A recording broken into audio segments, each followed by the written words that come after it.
Salve Maria, pessoal, e viva Cristo Rei! Daniel Arthur aqui mais uma vez para mais um vídeo no nosso canal. Depois de um hiato tanto quanto grande, né, sem vídeo, um período que estávamos sem postar nada, decidimos retornar. Hoje um dia muito especial, devido ser o dia da proclamação de São John Henry Newman como novo doutor da igreja, né, padroeiro da educação, enfim, agora proclamado pelo Papa Leão XIV. Nós temos como o nosso padroeiro do nosso apostolado, Fraternidade Newman Brasil, agora um novo doutor da igreja, né? Por essa razão, não podíamos tardar mais esta aula, já muito prometida, né? A questão do desenvolvimento da doutrina cristã, segundo o cardeal Newman. Hoje, São Henry Newman, São John Henry Newman, né? Não sei vocês, mas eu não gosto, eu vou começar logo falando, eu não gosto que traduzam o nome dele para São João Henrique Newman, eu acho muito feio. Se for para traduzir, traduz logo literal, né?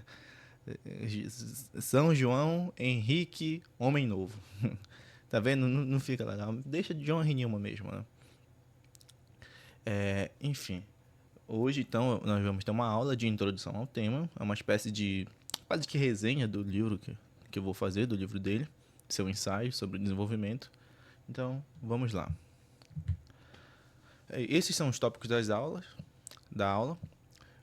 Veremos o problema de Newman, que ele se deparou à época em que ele ainda era anglicano, né? Ele decidiu estudar mais dedicadamente a patrística, o desenvolvimento da doutrina cristã, porque ele se via num dilema que nós vamos ver. Sentidos da palavra desenvolvimento, que ele diz logo, que se eu não me engano, no primeiro capítulo do livro.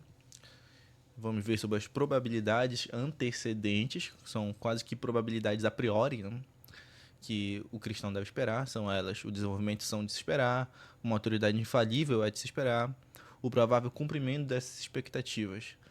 Depois, por fim, veremos as 7 notas do verdadeiro desenvolvimento e o último ponto, que será a aplicação das 7 notas, no qual eu escolhi 2 dogmas católicos para vermos a aplicação prática dessas notas do desenvolvimento de Newman. O primeiro tópico da nossa aula, então, é o problema de Newman. Um dilema, como eu disse, que ele estava enfrentando. Uma aparente desconexão entre o cristianismo primitivo e o catolicismo romano moderno.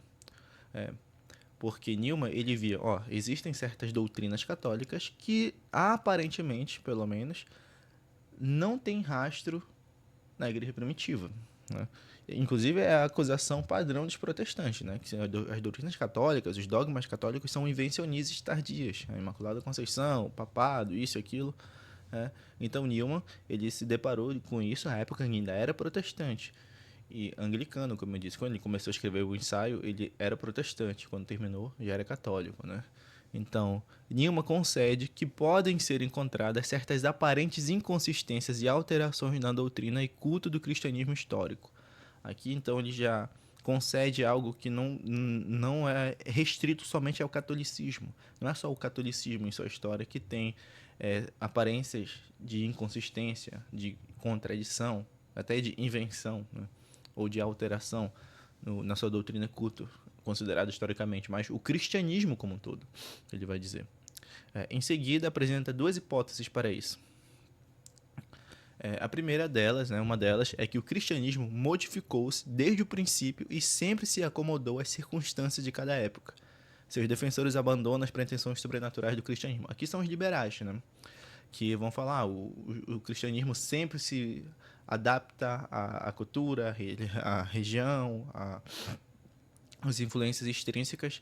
Só que aos liberais apoiarem isso, defenderem isso, acabam também abandonando, como ele disse, as pretensões sobrenaturais do cristianismo. Então, dá uma explicação meramente natural do fenômeno cristão. O cristianismo não passa de uma dentre tantas outras religiões no mundo. A segunda hipótese apresentada por Newman é dos teólogos anglicanos, que corta tudo que não tenha sanção dos tempos primitivos. E aqui ele se vale da famosa regra de São Vicente de Lerins, ou Lerins, enfim. O famoso código ou cânon vicentiniano, ou vicentino, enfim, cânon vicentino, regra vicentina, é aquele famoso, né? O que é a doutrina católica? É aquilo que foi escrito por todos, em todos os lugares e desde sempre. A dificuldade da aplicação da regra de Lerins, ou Lerran, né, está no fato de que ela é mais útil para determinar o que não é cristianismo do que o que ele é. Eu sei que tem um debate muito grande com os apologistas protestantes, travados inclusive por alguns membros da Fraternidade Newman, acerca de uma possível contradição entre São Vicente de Lerrange e São João Newman. Eu sei que esse debate já foi superado pelos católicos, né? É algo que realmente não se sustenta. Eu sei da pretensão de alguns apologistas de encontrar uma descontinuidade entre a regra vicentina e São João e Newman, mas eu posso gravar um vídeo à parte só sobre isso, para não nos determos muito nessa questão. Apenas vamos falar que o próprio São Vicente admite desenvolvimento da doutrina cristã e distingue entre um desenvolvimento legítimo e um ilegítimo, algo muito parecido com o que Newman diz e nos ensina. Mas, seguindo aqui, podemos citar, o próprio Newman ainda cita uma terceira hipótese, que é a da disciplina arcane. Né? O que seria a disciplina arcane? Arcano é mistério, é segredo. Né? A partir dessa hipótese, sustenta-se que as doutrinas que estão associadas às épocas mais tardias da Igreja estavam realmente na Igreja desde o início, mas que não eram ensinadas publicamente, e isso por diversas razões. Por uma questão de reverência, esses assuntos sagrados não poderiam ser profanados pelos pagãos, então ficava naquele ar de mistério. Os cristãos se reuniam nas catacumbas, o que eles estavam celebrando? Muitas vezes, falar que comia-se a carne de Cristo, o seu corpo, poderia chocar os pagãos. Então, isso acabava não sendo divulgado, digamos assim, ficava só os iniciados. Inclusive, a primeira parte da missa, todos participavam, mas a partir do ofertório, na igreja primitiva, né? A partir do ofertório, as pessoas que ainda não eram batizadas, eram só catecúmenos, se retiravam e somente os que já haviam recebido a Eucaristia, crisma, poderiam participar da missa. Né? Inclusive, é um dos motivos, ele vai citar aqui, na página 58, estou citando aqui as citações das obras de Newman, da edição de 2020 da Cultura de Livros, a que eu tenho aqui em casa. Newman diz, né? Por vários motivos, então, é certo que partes do sistema da Igreja foram mantidas ocultas em tempos primitivos. E, é claro, isso contribui para explicar essa aparente variação e crescimento da doutrina que nos confunde quando consultamos a história para formar uma ideia verdadeira do cristianismo.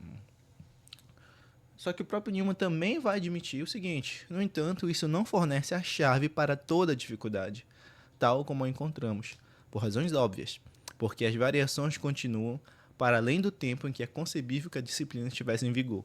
Ou seja, mesmo a partir do momento em que o cristianismo já se estabelece como uma religião oficial de Roma, já não tem mais aquela necessidade de se ocultar da perseguição dos cristãos, porque já é religião dominante, ainda assim, ainda há variações, aparentes novas doutrinas que não estavam contidas no depósito da fé, pelo menos aparentemente, começam a surgir, vão se desenvolvendo. Então, a disciplina arcane é uma hipótese que não dá conta de toda a dificuldade, né? Apenas em parte. Newman também ele trata dos sentidos da palavra desenvolvimento, já que o seu ensaio sobre o desenvolvimento é bom que antes ele defina em que sentido ele vai usar a palavra desenvolvimento. Né? Então ele diz que a palavra desenvolvimento pode ser usada em 3 sentidos.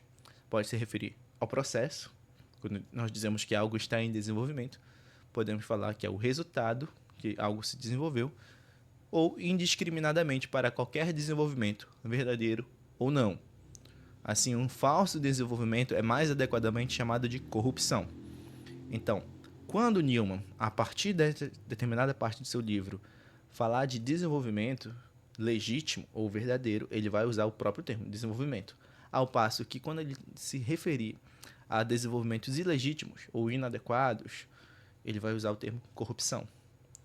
Ambos são alterações pelo menos, acréscimos, né, a algo que não estava presente, pelo menos não explicitamente, na igreja primitiva.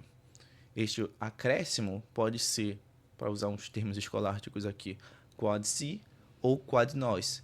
Se for quod si, haverá corrupção, porque é um acréscimo a algo que não estava no depósito da fé. Agora, se for um acréscimo apenas quod nos, ou seja, apenas o nosso modo de conhecer, se trata simplesmente de tornar explícito o que antes estava implícito, mas que já estava contido no depósito da revelação. Então, não há novas revelações.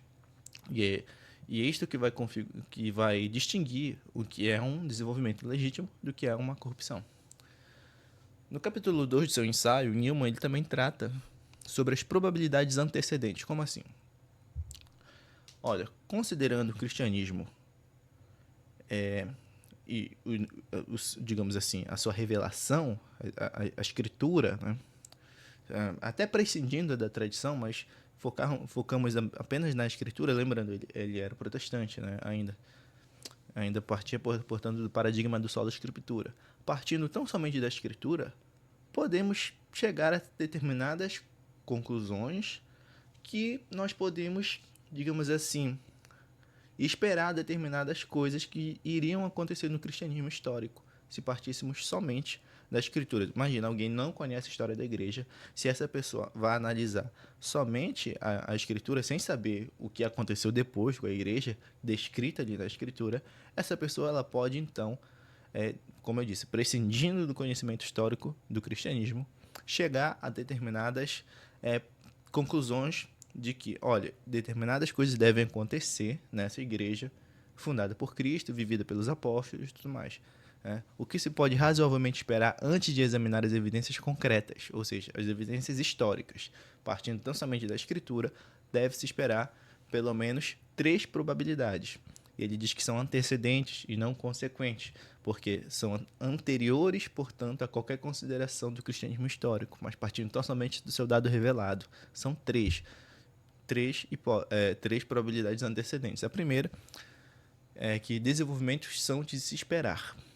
Ou seja, partindo somente da escritura, é uma probabilidade antecedente, probabilidade alta, inclusive, que as doutrinas devem se desenvolver. Segunda, uma autoridade infalível de desenvolvimento é de se esperar. Isso quer dizer que os desenvolvimentos precisam ser julgados por alguma autoridade não falível, mas infalível, para discernir para o fiel, para o povo, qual o desenvolvimento é legítimo do qual não é. E o terceiro, o provável cumprimento dessa expectativa. Porque se nós partirmos do princípio de que é provável que isso vai acontecer, ou melhor, é provável que... se é provável que isso vai acontecer, então provavelmente Deus fará que isso aconteça.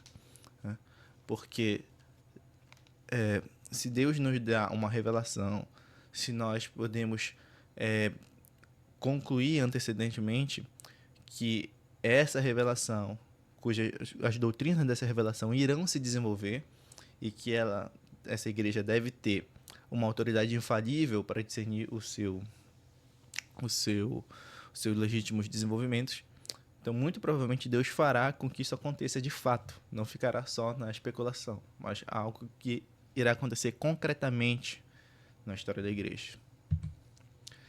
Ele diz ainda, né, que é uma característica de nossa mente não poder admitir um objeto que lhe é submetido de forma única e integral. Nós assimilamos através de definição ou descrição. Isso aqui me lembra também muito o que o Marinsola diz. Eu continuo traduzindo sua obra, porque ele vai dizer que é próprio do conhecimento humano o conhecer por discurso, né? O conhecimento racional, o conhecimento discursivo. Se a revelação fosse dada aos anjos, não haveria evolução da doutrina, o desenvolvimento da doutrina, porque eles conhecem tudo intuitivamente. Com um único vislumbre, eles esgotam a essência da coisa, enquanto o homem não. O homem precisa conhecer, indo do conhecido em direção ao desconhecido. Então há sempre um acréscimo, pelo menos quad si, um acréscimo para si, ou melhor, um acréscimo quad nós, tá? Um acréscimo para nós, não quad si, senão seria na coisa mesmo.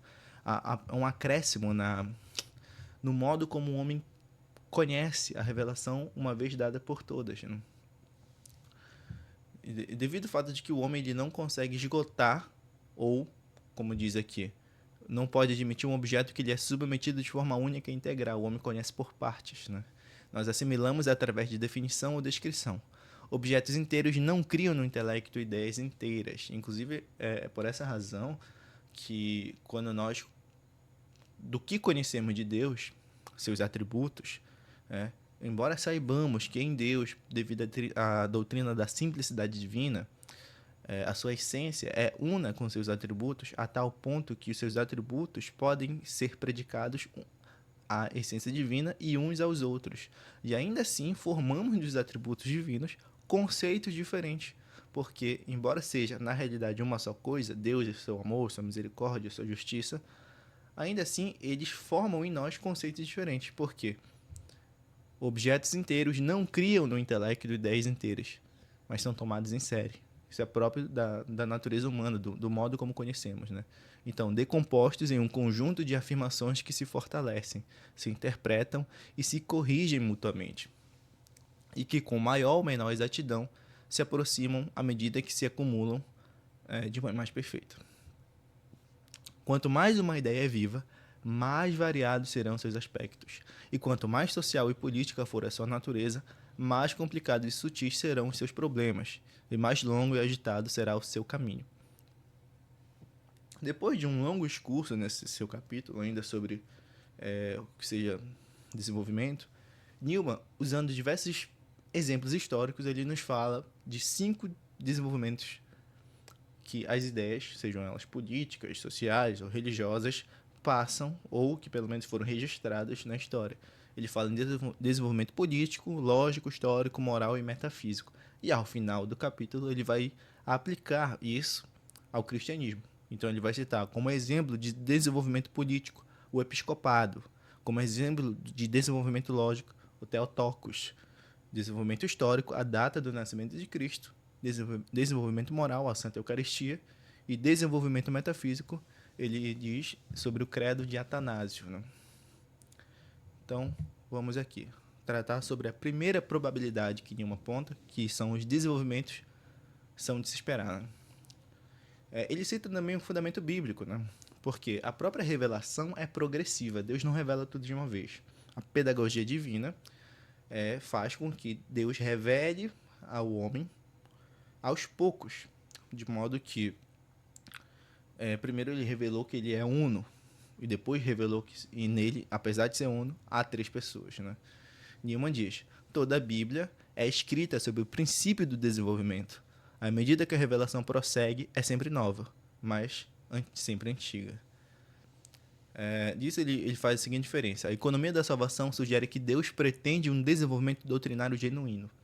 Devido ao fato de que Deus não revela tudo só de uma vez, mas que vai revelando aos poucos no Antigo Testamento, coisas que prefiguram realidades que vão acontecer no Novo Testamento, prefigurações essas que podem ser explícitas ou até implícitas no texto bíblico, porque às vezes o autor do Novo Testamento ele diz isso aconteceu e tal, ou associa, quando Paulo associa Jesus com Adão, falando que Jesus é o novo Adão, mas há certas prefigurações que não estão explícitas, ou seja, o texto não diz, mas que é possível interpretar assim, sei lá, as tipologias marianas, né?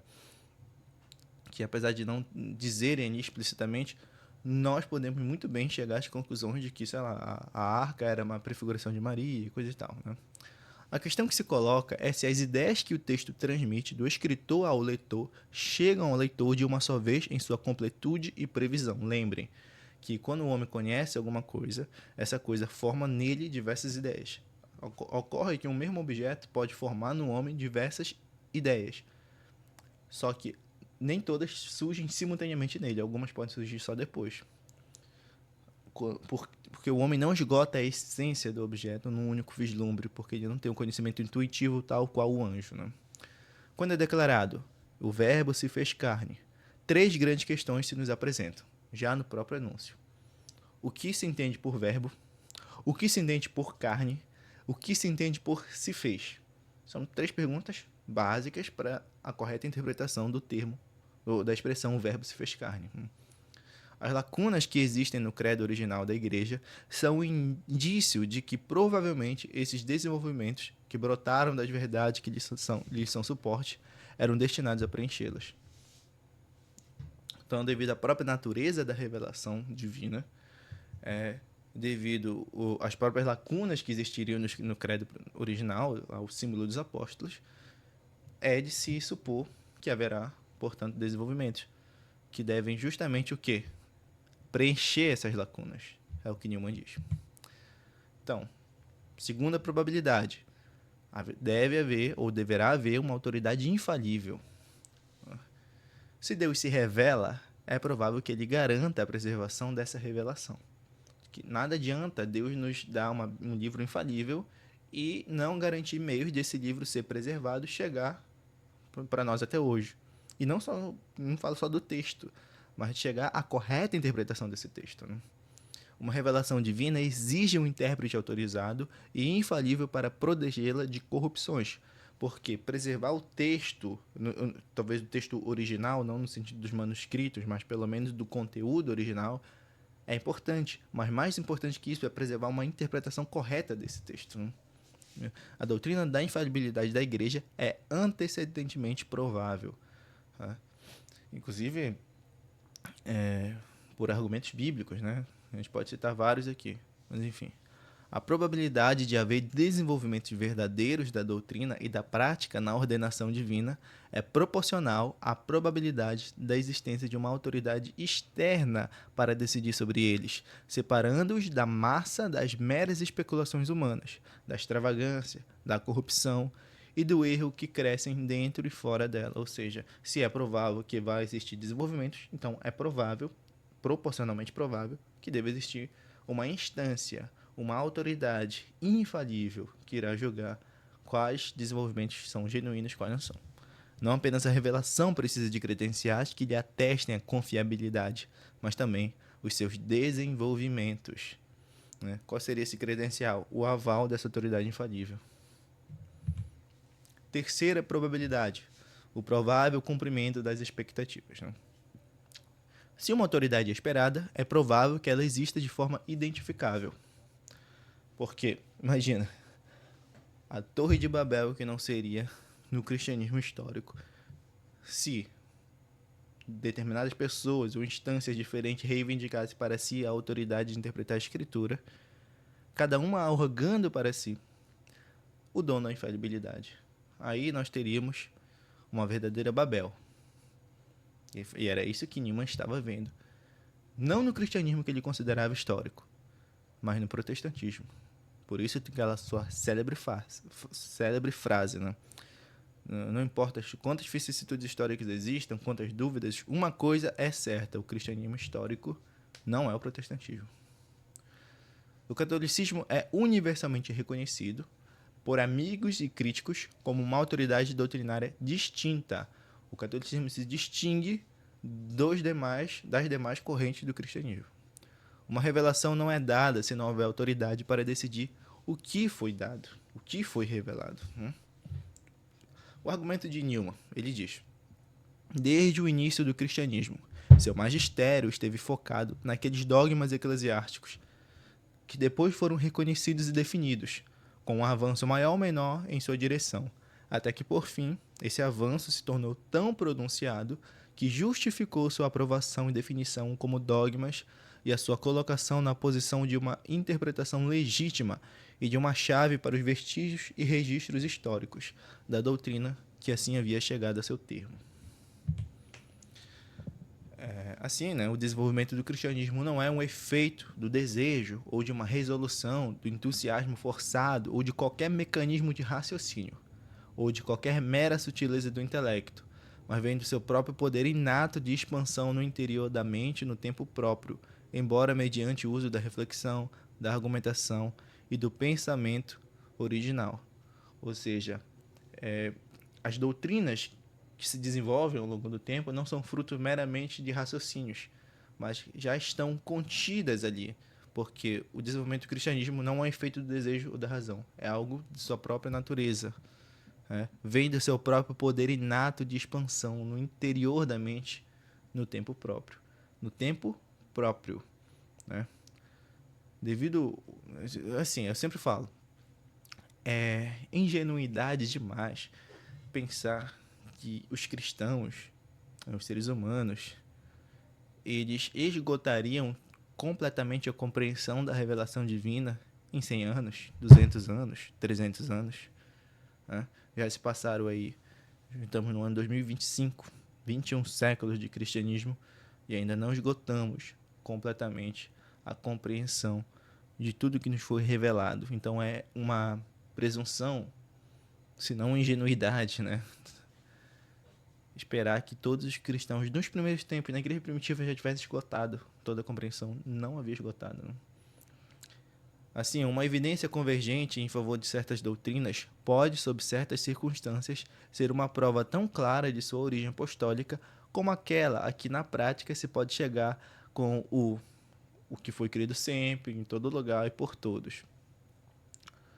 Assim temos uma evidência imperfeita, depois uma evidência crescente, terceiro, uma inferência e juízo atrasados, e quarto, razões que se apresentam para explicar o atraso.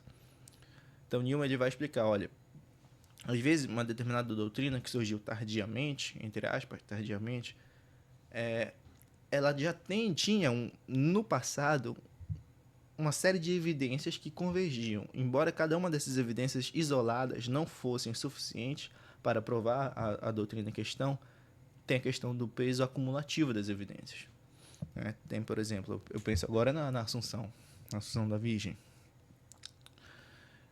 A gente tem ali algumas séries de evidências que isoladas não provam a Assunção, mas que quando cumulativas se tornam um argumento fortíssimo a favor da Assunção. Pega, por exemplo, o fato de que nenhuma igreja apostólica primitiva reivindicou para si nenhum tipo de resto mortais da Virgem, seja osso, seja caveira, né? Como de todos os demais santos sempre ocorreu. Uma coisa, inclusive, que o padre Leonel Franca faz no seu livro A Igreja, a Reforma e a Civilização, ele aplica um princípio parecido no caso de São Pedro, que ele vai dizer que nenhuma outra igreja reivindicou para si o túmulo de Pedro, senão a igreja de Roma, a qual todas as outras reconheceram, não, de fato Pedro está em Roma e enterrado. Assim temos, primeiro, uma evidência imperfeita, como eu disse. Primeiro um elemento aqui, outro ali, ainda espaço, ainda considerado isoladamente como insuficiente. Depois uma evidência crescente, mais evidências vão surgindo, sei lá, sobre a Imaculada Conceição. Nós temos primeiro o Santo Irineu fazendo paralelo Eva com Maria. Depois uma evidência crescente, já no Santo Efrem ali, a toda santa, até o Theotokos, século IV, século V. Inferências e juízos atrasados, chegamos ali, primeiros defensores da Imaculada Conceição, ainda que não como veio a ser propriamente proclamada dogma, né? Ali durante a Idade Média, alguns já defendiam uma Imaculada, só que a gente vai ver depois uma Imaculada não redimida. Né? Razões que se apresentam para explicar o atraso. Depois, finalmente, geralmente isso é um pouco antes da proclamação oficial do dogma que isso acontece. E depois, finalmente, nós temos as 7 notas do verdadeiro desenvolvimento. Né? A contribuição muito importante de Newman para a teologia católica, né? Essas são as 7 notas. São elas: preservação do tipo, continuidade dos princípios, poder de assimilação, sequência lógica, antecipação do seu futuro, a atitude conservadora para com o seu passado e vigor permanente. Só lembrando uma coisa, eu vou repetir mais lá no final, mas essas 7 notas, elas, como posso dizer, servem para aumentar ou diminuir a probabilidade de um desenvolvimento ser legítimo ou não. Nós podemos aplicá-las a alguns dogmas que são distintamente católicos, só que não é obrigatório que todos os dogmas católicos passem em todas as 7 notas. Às vezes, uma ou outra já é suficiente para a legitimidade de determinada doutrina ou dogma, né? Então, bora lá ao que interessa. Primeira nota: a preservação do tipo. Sempre vou colocar essa estrutura assim. O que é uma aplicação, às vezes um exemplo. O que é a preservação do tipo que Newman fala? Antes de tudo, um tipo aqui tem a ver com uma essência em comum que, apesar das transformações que ocorrem ao longo do tempo, essa essência permanece, né? Permanece.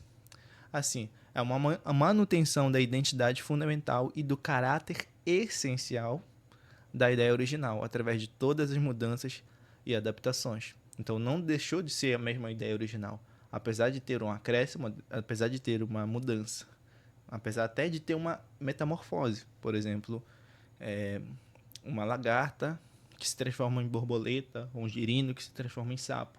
Deixaram de ser essencialmente a mesma coisa? Não. Passaram por uma metamorfose. Mas a borboleta já estava na lagarta, como a conclusão em suas premissas, né? Como o efeito na causa. Né? Essencialmente, a essência permanece a mesma. Assim como uma criança e um adulto são a mesma pessoa em estágios diferentes de desenvolvimento, por isso que eu coloquei essa imagem aqui de todas as fases da vida de uma pessoa, né? Sua infância, adolescência, até chegar à velhice. Uma doutrina deve manter seu DNA espiritual original. Unidade de tipo não deve negar variações ou alterações de proporção com o tempo. Uma semente de carvalho e uma árvore adulta são o mesmo tipo de organismo. Interessante porque essa analogia de semente com a árvore e tal, não é só Newman que faz, senão que o próprio São Vicente de Lerins faz a mesma análise, ou Lerins, enfim. Aplicação, né? Qual é a aplicação que ele dá? A Igreja Católica mantém o mesmo tipo de estrutura hierárquica, bispos, presbíteros e os mesmos sacramentos essenciais da Igreja primitiva. Então, é por isso que eu não consigo entender como determinadas pessoas se mantêm ainda protestantes lendo os pares da Igreja, né? Tu pega um Santo Inácio de Antioquia, um Santo Irineu, tu vê a descrição da liturgia da ágape deles, é missa. O tipo de governo deles, episcopal, né? Tu tem os presbíteros, tu vai ter os sacramentos, tu vai ter a crença na eficácia dos sacramentos, né? Claro que houve desenvolvimento quanto ao número de sacramentos, quanto à natureza, quanto ao seu significado, quanto à sua eficácia, como eu já falei, né? Mas o tipo é o mesmo. Então há uma preservação de uma essência que se mantém apesar das transformações exteriores dessa mesma essência, dessa mesma ideia, no caso, né? A segunda nota é a continuidade dos princípios. Né? O que Newman quer dizer com isso? O que é continuidade dos princípios? É a preservação dos princípios fundamentais que geram, alimentam e direcionam o desenvolvimento da doutrina. Então, ele faz uma distinção do que seja princípio e do que seja doutrina. Depois a gente vai ver isso. Os princípios são o motor e o guia do desenvolvimento. Doutrinas posteriores devem operar a partir dos mesmos princípios teológicos fundamentais. Então, tu vai ter muitas doutrinas, mas poucos princípios. E esses princípios é que podem dar origem a diversas doutrinas posteriores. E o mesmo princípio, inclusive, ele pode dar origem a doutrinas tanto ortodoxas quanto heréticas, né? Inclusive, alguns princípios cristãos católicos são compartilhados até pelos pagãos, né? Um exemplo de princípio: a matéria pode ser veículo da graça. Isso que nos dá a base para a sacramentalidade, né? Para os sacramentos. Este princípio gera desenvolvimento na doutrina eucarística, dos sacramentos e das relíquias. Este é um princípio, não é uma doutrina da igreja. Não é que não existe um dogma dizendo a matéria pode ser veículo da graça. Na verdade, os dogmas dos sacramentos, até da encarnação do verbo, todos eles pressupõem este princípio. A matéria pode ser veículo da graça. Então, as doutrinas, elas têm como suposto determinados princípios que lhes são anteriores, não no tempo, né? Mas pelo menos na ordem da lógica, né? Aplicação: o princípio da comunhão dos santos gera naturalmente a doutrina da intercessão dos santos, das indulgências, enfim. Então, qual o princípio que se parte? Todos os santos da igreja estão em comunhão. A partir deste princípio se chega a doutrinas, como por exemplo, das indulgências e da intercessão dos santos. Se estamos em comunhão, então podemos orar um pelos outros e os que estão lá podem orar pelos que estão aqui, e os que estão aqui podem orar pelos irmãos que já morreram. Questão do purgatório, questão das indulgências. Todos vão partir deste mesmo princípio. Então, qual é a diferença entre doutrina e princípio? Princípios são abstratos e gerais. Doutrinas se relacionam a fatos. Doutrinas se desenvolvem e princípios, à primeira vista, não. As doutrinas crescem e são ampliadas. Os princípios são permanentes. As doutrinas são intelectuais. E os princípios são mais imediatamente éticos e práticos. A diferença entre os dois, às vezes, existe apenas em nosso modo de vê-los. O que é uma doutrina em uma filosofia é um princípio em outra. Era de esperar que os princípios católicos tivessem um desenvolvimento mais tardio que as doutrinas católicas, na medida que jazem mais profundamente na mente e são antes pressupostos do que práticas objetivas. As doutrinas são desenvolvidas pela operação de princípios, e isso desenvolvem de várias maneiras de acordo com esses princípios. Assim, uma crença na transitoriedade dos bens mundanos leva o epicurista ao desfrute e o asceta à mortificação. Eu lembro, quando eu li isso daqui eu achei genial, mas logo de imediato me veio à memória aquela cena dos Simpsons, do filme dos Simpsons, né? Quando o governo está colocando a cúpula na cidade de Springfield, aí tem a cena em que o pessoal que está no bar sai correndo e vai para a igreja, o pessoal que está na igreja sai correndo e vai para o bar, né? Ou seja, partindo da mesma constatação, que aqui seria um princípio, né? O mundo vai acabar, o pessoal que está no bar busca a conversão, o pessoal da igreja busca, então, encher a cara, digamos assim. Então, vejo que a mesma constatação pode gerar comportamentos diversos, até antagônicos, né? Assim como o mesmo princípio pode gerar comportamentos e práticas totalmente diferentes. Enquanto a crença de que os bens mundanos são transitórios, isso excita no epicurista o desfrute. Preciso aproveitar o máximo possível, já que os bens são transitórios. Enquanto que ao asceta, ao monge, asceta, isso gera mortificação. Um desenvolvimento para ser fiel deve manter tanto a doutrina quanto o princípio de que se originou. Então não pode ocorrer digamos assim, que uma doutrina se desenvolva, mude tanto que chegue a negar o princípio do qual ela se originou. Isso não pode acontecer. Senão não será genuíno desenvolvimento, senão corrupção.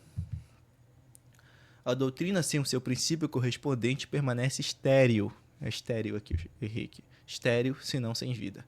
Por outro lado, o princípio sem sua doutrina correspondente pode ser considerado como o estado das mentes religiosas no mundo pagão, considerada em relação à revelação, isto é, o estado dos filhos de Deus que estão dispersos.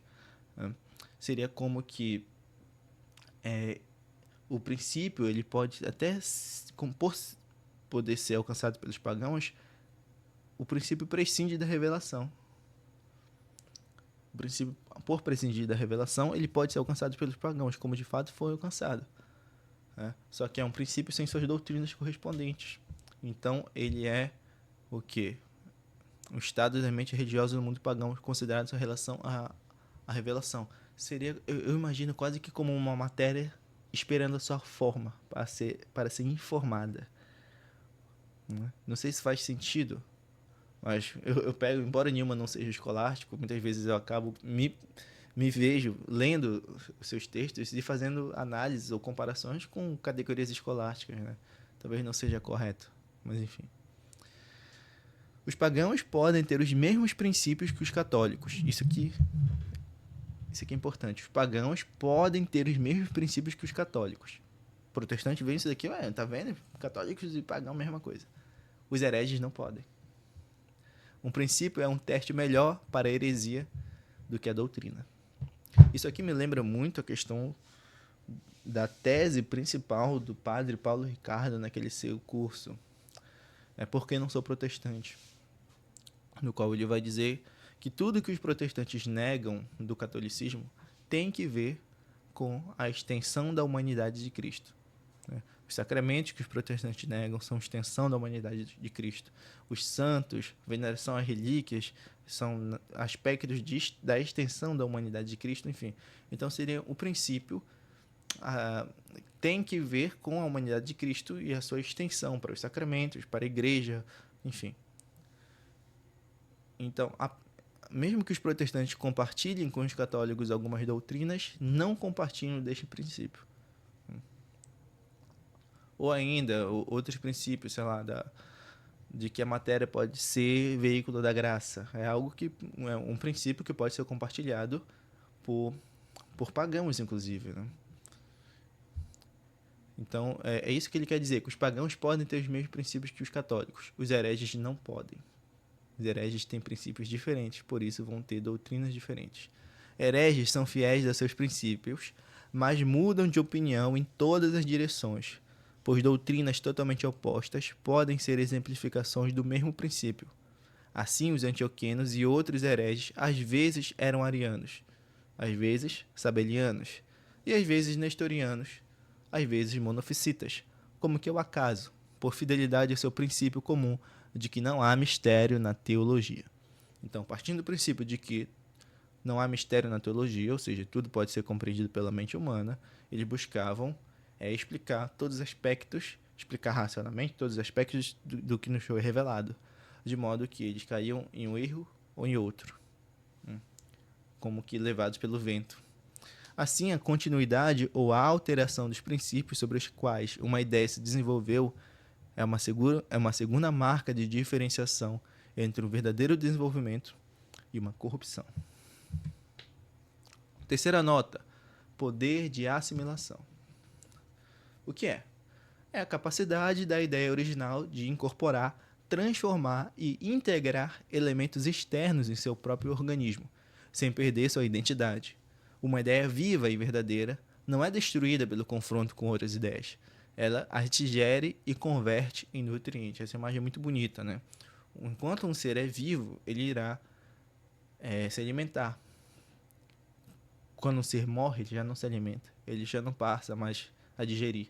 Ele deixa de digerir, se decompõe. Mas enquanto é vivo, por se alimentar, por respirar, por digerir, ele está a todo momento absorvendo elementos novos, nutrientes, que a partir daquele momento passam a fazer parte dele. Ele os integra em si mesmo, né? E nenhuma diz. O cristianismo absorve seus antagonistas, como a vara de Arão que engoliu as varas dos magos do Egito, né? Quando Arão fez o milagre lá. Exemplo. A igreja assimilou conceitos da filosofia grega, como substância e pessoa, para formular a doutrina da Trindade. Eu lembro que numa aula, acho que de História da América, na faculdade, o professor estava falando sobre a questão da evangelização dos indígenas e sobre as dificuldades que os jesuítas tinham de evangelizar os indígenas. E eu lembro de eu ter feito uma contribuição na aula que eu falei justamente, professor, realmente era muito difícil, porque eles partiam de categorias de pensamento totalmente diferentes da que o homem europeu medieval estava acostumado, medieval, moderno, enfim. Porque como explicar que existe um só Deus em três pessoas, né? Porque os próprios cristãos, para compreender e explicar isso, precisaram se valer de termos, de categorias filosóficas, como de substância, né? Quando o Concílio de Nicéia diz que Jesus, o Filho, é co-substancial ao Pai. Conceito de pessoa, quando se proclama a união hipostática, né? Das duas naturezas em uma só pessoa. Enfim, então são conceitos oriundos de fora, que são absorvidos pela teologia cristã, incorporados em si, e passam inclusive a fazer parte da explicação oficial. São parte integrante do dogma, né? Porque é dogma que em Cristo há uma só pessoa com duas naturezas.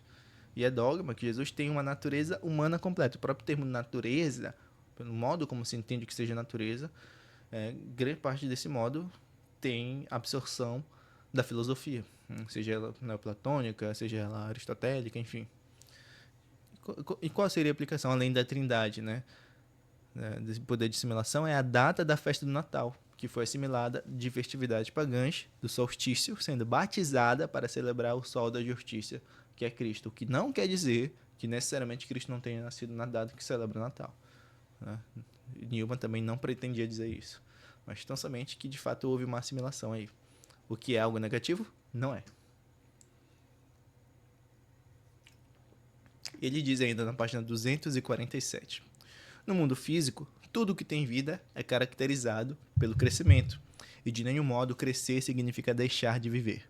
A vida cresce agregando à sua própria substância materiais externos, e essa absorção ou assimilação está completa quando os materiais agregados passam a pertencer ao organismo ou entram em sua unidade. Duas coisas não podem se tornar uma, a menos que haja um poder de assimilação em uma ou em outra. Quarta nota de desenvolvimento, sequência lógica, que é a conexão racional e coerente entre uma doutrina posterior e seu fundamento original, mesmo que essa conexão só seja plenamente visível em retrospecto. Ou seja, retrospectivamente podemos olha, determinado princípio ou doutrina, ou ponto de partida e a doutrina atual, de fato, entre elas há uma conexão lógica, quase como que de causa e efeito, ou de premissa e conclusão. Não se trata de dedução formal, mas de um progresso do pensamento por conveniência moral ou necessidade teológica. A doutrina desenvolvida já estava implicitamente contida na original, como uma conclusão em suas premissas. Essa questão de estar implicitamente contida, Marinsola também trata muito bem disso, tá? Aguardem, né? Porque eu estou traduzindo o livro dele.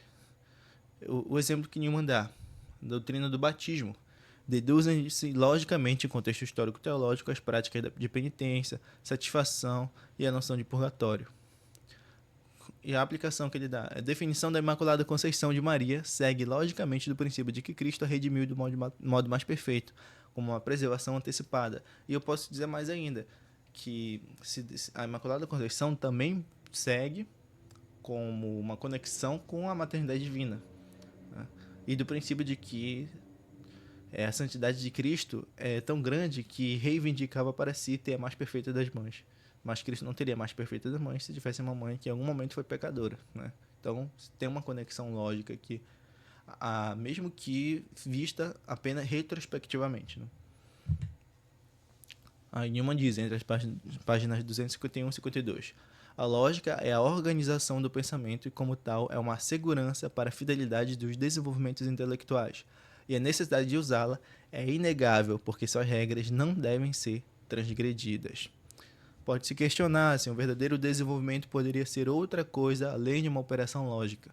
Mas se por isso se entende o raciocínio consciente, desde as premissas até a conclusão, é claro que a resposta deve ser negativa.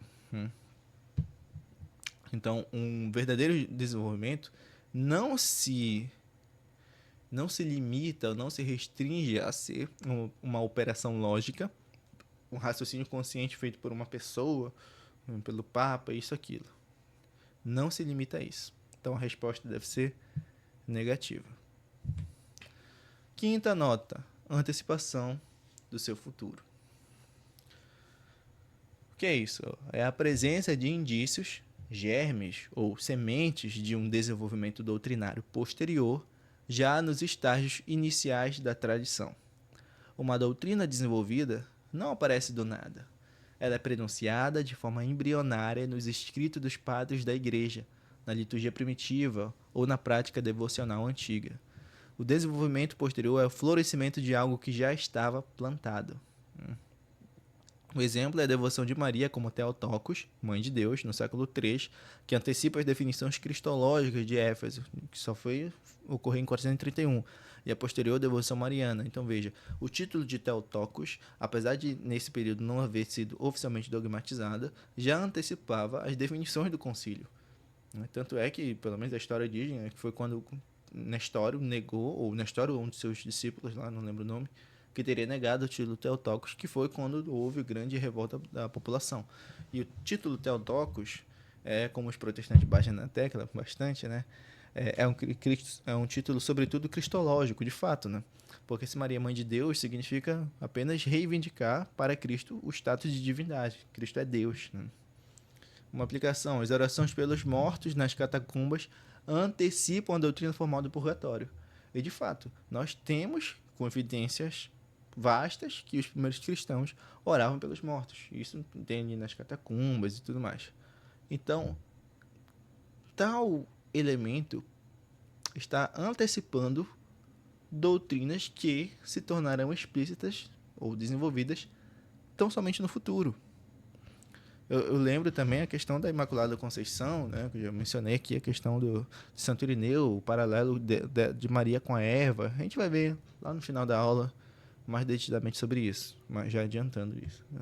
Então, um verdadeiro desenvolvimento, geralmente, ele não surge do nada. Ele deixa rastros na história, e um desses são pequenos elementos que antecipam o futuro. Sexta nota, atitude conservadora para com o passado. Isso é a capacidade de um desenvolvimento doutrinário posterior de proteger, preservar e corroborar doutrinas e práticas anteriores, em vez de suplantá-las ou negá-las. O novo não destrói o velho, mas o fortalece, esclarece e consolida. É um desenvolvimento que conserva ao mesmo tempo que avança. Um exemplo: a definição da Trindade conservou a fé monoteísta do Antigo Testamento, protegendo-a da interpretação herética do arianismo. Aí ele vai dizer ainda, página 263. Assim como os desenvolvimentos que são precedidos por indicações definidas têm uma justa probabilidade em seu favor, assim também aqueles que contradizem e invertem o curso da doutrina que foi desenvolvida antes deles e da qual se originaram, são certamente corruptos, pois um desenvolvimento se torna uma corrupção no momento em que deixa de ilustrar e começa a prejudicar as aquisições obtidas em sua história anterior. Ele diz na página seguinte: um verdadeiro desenvolvimento, então, pode ser descrito como aquele que mantém o custo dos desenvolvimentos antecedentes, sendo realmente aqueles antecedentes e alguma coisa além deles. É um acréscimo que ilustra, não escurece, que corrobora, não corrige o corpo de pensamento do qual procede. E esta é a sua característica que contrasta com a corrupção. Sétima e última nota, vigor permanente. Isto é a vitalidade duradoura e a resistência de uma doutrina ao longo do tempo, por isso vigor permanente, demonstrando sua robustez e autenticidade. Desenvolvimentos autênticos possuem vida longa, frutificam e resistem aos testes do tempo e às objeções. Corrupções, por outro lado, são efêmeras, decaem, fragmentam-se e desaparecem. A marca de uma ideia verdadeira é sua perenidade e capacidade de gerar vida, espiritual, intelectual, devocional, de forma contínua. Uma aplicação que se pode fazer ao papado, né? Inclusive foi por essa razão que eu escolhi São Pedro aqui, né, recebendo as chaves, né? O papado, apesar de crises e cismas, demonstrou vigor perene por 2 milênios como centro de unidade. Doutrinas heréticas como o arianismo, após um período de popularidade, definharam. Inclusive, todo mundo conhece aquela história do Ludwig von Pastor, né? Que queria escrever coleção de história dos papas do Renascimento, pediu autorização ao Papa para ter acesso aos livros da Biblioteca do Vaticano. O Papa concedeu, ele teve acesso às fontes primárias, escreveu seus 40 volumes de história dos papas em alemão, né? Tem a tradução para o italiano. E, no meio dessa pesquisa, acabou se convertendo, tal qual o Newman, né? Foi escrever sua obra, na metade da obra se converteu. Por quê? O Ludwig von Pastor falava, né, que se nem o Papa conseguiu destruir a igreja, nada mais destrói. Ou seja, o papado passou por crises terríveis, principalmente durante o Renascimento, né, a época dos papas Borgias, e ainda assim essa instituição, o papado, persistiu com um vigor quase que revigorado, né? Então, persistiu por muito tempo. Nenhuma outra instituição no cristianismo ou fora dele perdurou por tanto tempo, passando por tantas crises, né? E ele diz na página 268: enquanto as ideias vivem na mente dos homens, elas estão sempre se expandindo para um desenvolvimento mais completo e não permanecerão mais estacionárias em sua corrupção do que antes dela. A corrupção tende àquele estado seguinte, que é a dissolução. Portanto, a corrupção não pode ser algo duradouro, e a duração é outro sinal indicador de um desenvolvimento fiel. Enquanto uma corrupção se distingue da decadência por sua ação enérgica, ela se distingue de um desenvolvimento por seu caráter transitório. Então, relembrando, as 7 notas são elas: preservação do tipo, continuidade de seus princípios. Já me esqueci qual é a terceira. Poder de assimilação, sequência lógica, antecipação do seu futuro, atitude conservadora para com o passado e vigor permanente. São as 7 notas do desenvolvimento de Newman. Agora vejamos a aplicação das 7 notas de Newman a algumas doutrinas distintamente católicas. Eu decidi escolher 2 apenas: Imaculada Conceição e primazia e infalibilidade papal. Mas lembre, uma observação deve ser feita: as doutrinas não precisam passar todas pelas 7 notas, bastando, em alguns casos, que passem pelo teste de algumas delas para que sejam legítimos desenvolvimentos.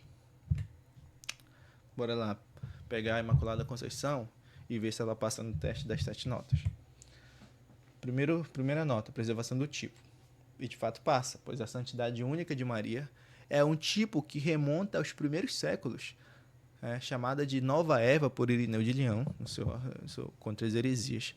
A doutrina preserva e exalta esse tipo de santidade e papel único na redenção. Eu cito aqui apenas Irineu de Lyon, mas poderíamos citar muitos outros padres da igreja, até no período pré-niceno, mas principalmente pós-niceno, com Santo Efrem e outros, exaltando a santidade única da Virgem, até chegar ao ponto de Santo Agostinho, que afirmava, né, que quando o assunto é pecado, que o nome de Maria não deve nem ser citado, devido à honra a honra dela ter gerado Jesus, né?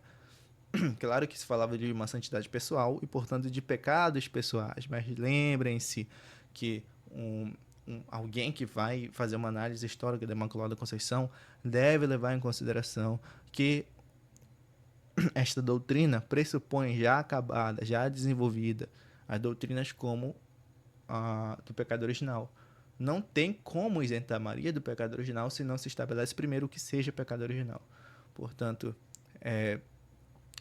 foi só depois disso, principalmente depois de Santo Agostinho, que podemos esperar, de maneira mais explícita, textos que comprovem a Imaculada Conceição. Não antes, porque o próprio Santo Agostinho é o que tem a fama de ter formalizado a doutrina do pecado original para o Ocidente. Segundo critério, ou nota, continuidade de princípios. Bom, esta doutrina baseia-se no princípio cristológico da absoluta santidade de Cristo, aquilo que eu havia dito. Cristo é tão santo que convinha a ele ter uma mãe com a máxima santidade que convinha à dignidade de Cristo, né? Para ser cheia de graça, Lucas 1:28, e o tabernáculo puro do Deus encarnado era moralmente adequado, um princípio teológico, que ela fosse preservada do pecado original desde sua concepção. Não depois, porque a dignidade de Cristo exigia que sua mãe tivesse a máxima santidade possível concebível. E a máxima santidade possível concebível não é uma santidade que se adquire depois do nascimento ou depois da concepção. A máxima santidade possível concebível é aquela que se adquire na própria concepção. Só que, claro, que tal santidade concebível deve ser restringida à chamada ordem atual das coisas, aquela que foi que Deus atualizou. E qual foi a ordem atual das coisas? Qual foi o mundo que Deus atualizou? Aquele em que houve o pecado de Adão. Aquele em que a Virgem, caso não fosse privilegiada pelo dom da graça, contrairia o pecado, de modo que, ao ser privilegiada pela graça, Maria foi verdadeiramente redimida. Então, este princípio da santidade de Cristo aplicado a Maria deve respeitar essas doutrinas, ou este princípio mesmo da universalidade da redenção de Cristo e da universalidade do pecado de Adão.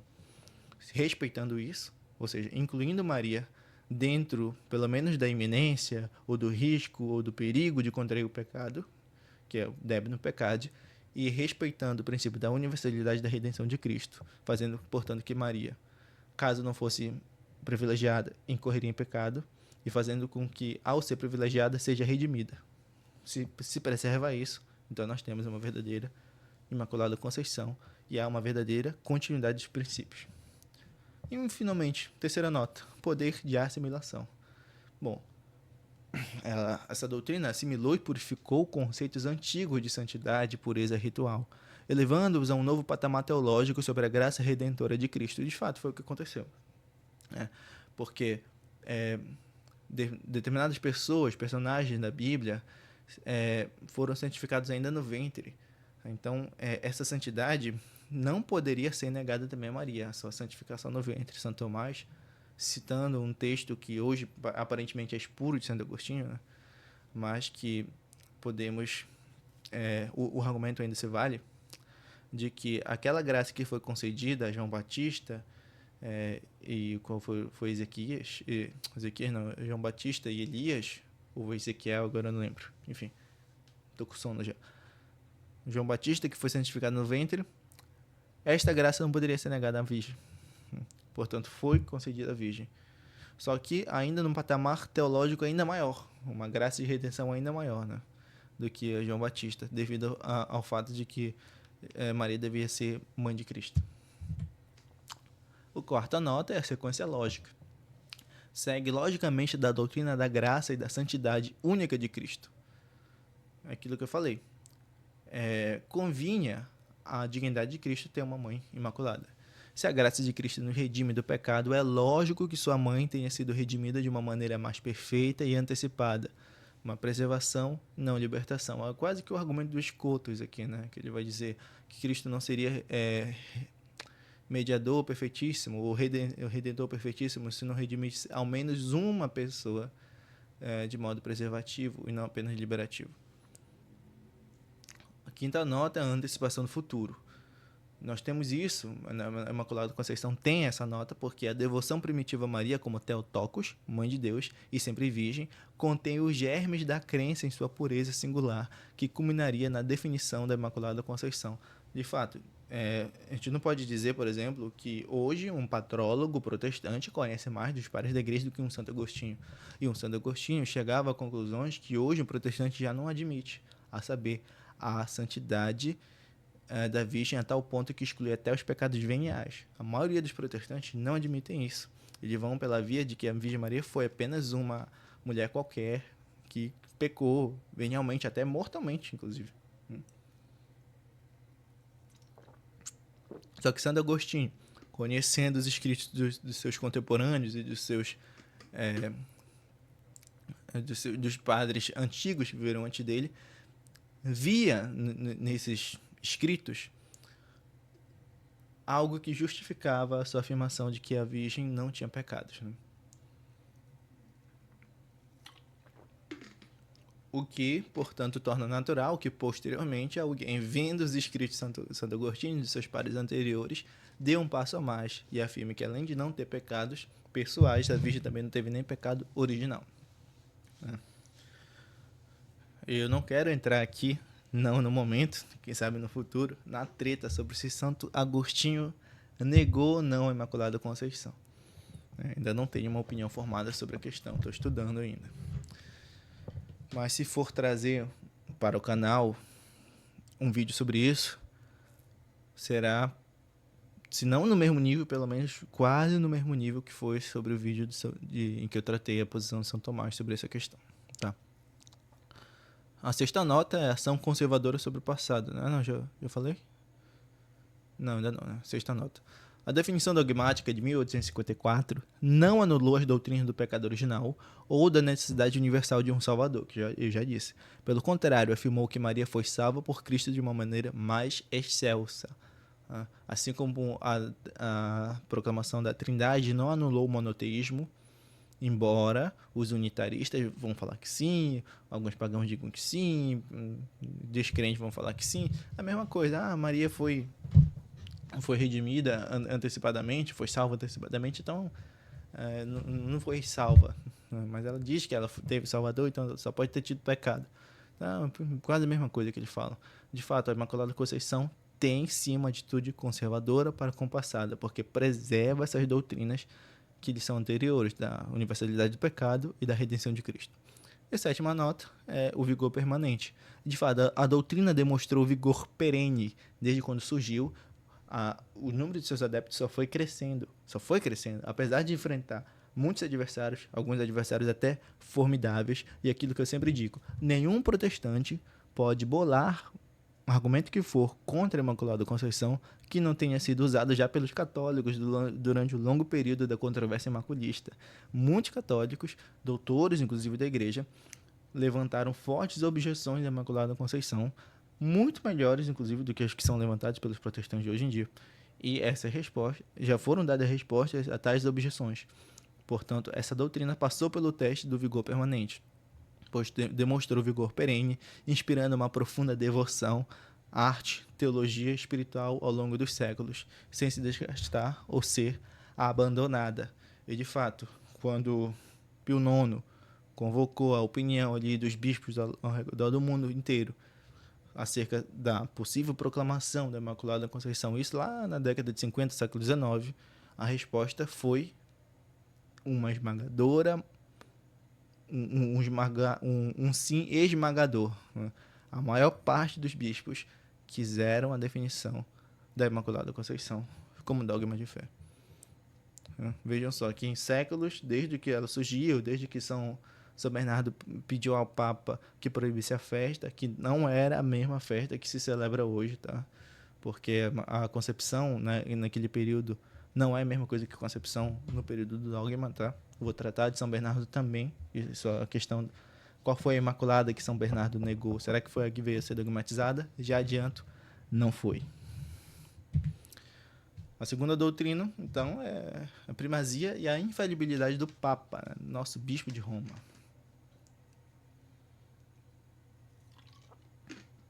Será que da doutrina também passa pelo critério das 7 notas?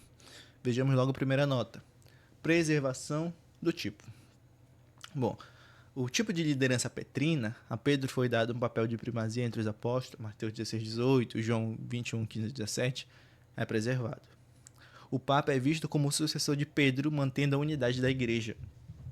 Portanto, nós temos ali, de fato, uma preservação de algo essencial que foi dado ao apóstolo Pedro, e a crença de que aos seus sucessores foi transmitido este mesmo ofício. Então, há uma preservação de algo que foi dado a um dos apóstolos de modo pessoal, para que, ou melhor, um ofício que foi dado pessoalmente por Cristo a Pedro, e que tal ofício não deveria morrer na pessoa de Pedro, né? Mas sim persistir na igreja na figura de seus sucessores. Nós temos também uma continuidade de princípios, pois baseia-se no princípio da unidade visível da igreja e da autoridade ensinada por Cristo, que diz em Lucas 10,16: quem vos ouve, a mim ouve. Então, partindo do princípio de que a igreja deve ser infalível, que é inclusive uma das probabilidades antecedentes que nós vimos no começo da aula, é que deve haver uma instância, uma autoridade infalível.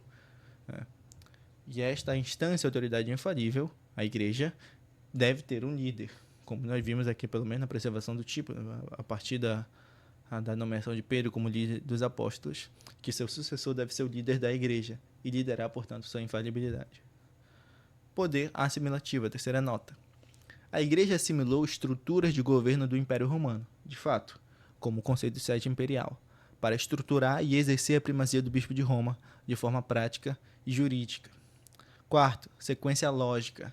Se a igreja é una, visível e infalível na sua missão de guardar a fé, é lógico que possua um órgão final de unidade e um magistério supremo infalível para resolver disputas doutrinárias.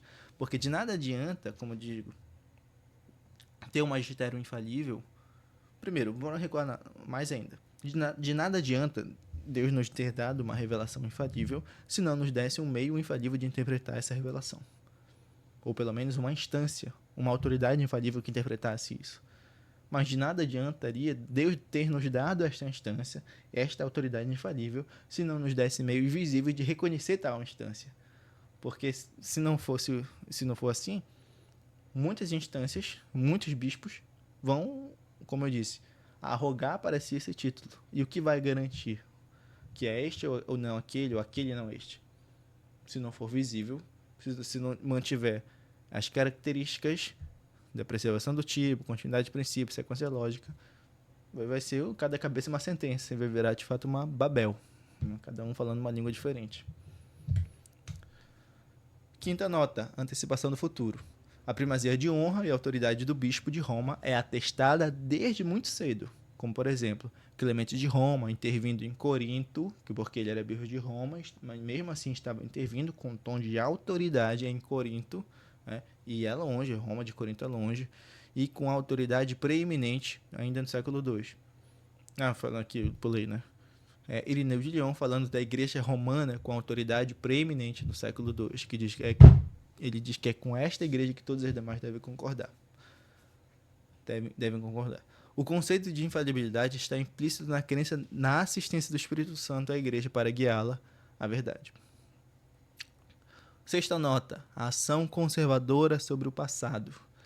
O Concílio Vaticano I, ao definir a infalibilidade papal, explicitamente a situou dentro do contexto da infalibilidade da Igreja e a vinculou à preservação do depósito da fé recebido dos apóstolos. Sétima nota, vigor permanente.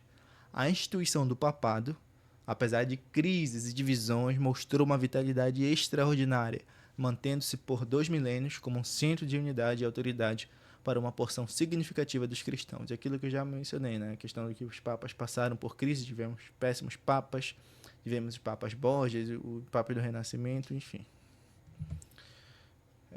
Então, esta foi a nossa aula de hoje. O vídeo em comemoração à proclamação de Newman. Né? Vejam só a contribuição enorme que ele nos deu sobre a questão do desenvolvimento da doutrina. Né? Outro autor que também é muito citado nessa questão é o Marinsola. Mas eu, como tomista, devo dar o braço a torcer e falar que a influência de Marinsola na teologia posterior a ele não foi tão grande quanto a influência de Newman, né? A tal ponto que, Newman era cardeal, Newman é santo, e Newman agora é doutor da igreja, né? Então devemos dar pelo menos um determinado grau de preferência ao nosso doutor da evolução, doutor do desenvolvimento, São John Henry Newman, né?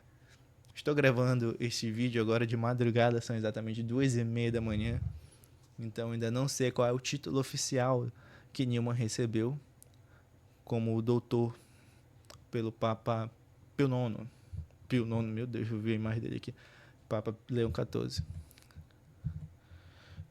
Gostaria também de avisar para vocês, antes de encerrar o vídeo, que eu estou lançando o meu primeiro curso online, o curso de Introdução Geral ao Tomismo, que na ementa eu planejo dar 20 aulas. São aulas que vão durar em torno de 1h a 1h30. Vão ser disponibilizadas num drive que os alunos inscritos terão acesso.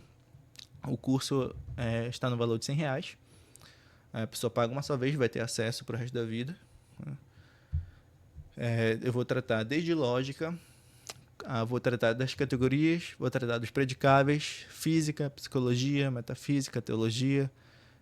Vou estudar com vocês desde os rudimentos dos conceitos, as distinções, enfim, até temas teológicos mais avançados. Vamos tratar da transubstanciação, do motivo da encarnação, da trindade.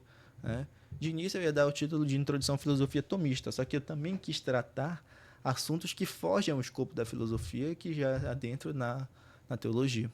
Por isso o título ficou Introdução Geral ao Tomismo. Então quem quiser participar pode entrar em contato, transferir o dinheiro para esse Pix aqui, né? 919-8050-5904, que é o meu Pix, meu número. Esse daqui também é o meu WhatsApp, então quem quiser adquirir, faça o Pix, já entre em contato direto comigo no WhatsApp, que eu já mando o link para você. Você já tem acesso ao curso. Já temos a primeira aula e a ementa e os slides para os alunos no Drive. Eu vou tentar gravar nesse final de semana a segunda aula e a terceira. Aqui é o nosso próximo vídeo no canal, que eu vou tentar gravar nessa semana, ou se possível até esse final de semana. Qual o motivo adequado da encarnação do Verbo? Que inclusive vai ser uma das aulas desse curso aqui. Ou seja, eu vou publicar algumas aulas, vou publicar essa e talvez só mais uma aula do curso aqui no canal no YouTube para chamar vocês, né, para quem tiver interesse. Então, o próximo vídeo será qual o motivo adequado da encarnação do Verbo, em outras palavras, por que Cristo encarnou. Então, é isso, pessoal, que São John Henry Newman, rogai por nós. São Tomás de Aquino, rogai por nós. Até mais.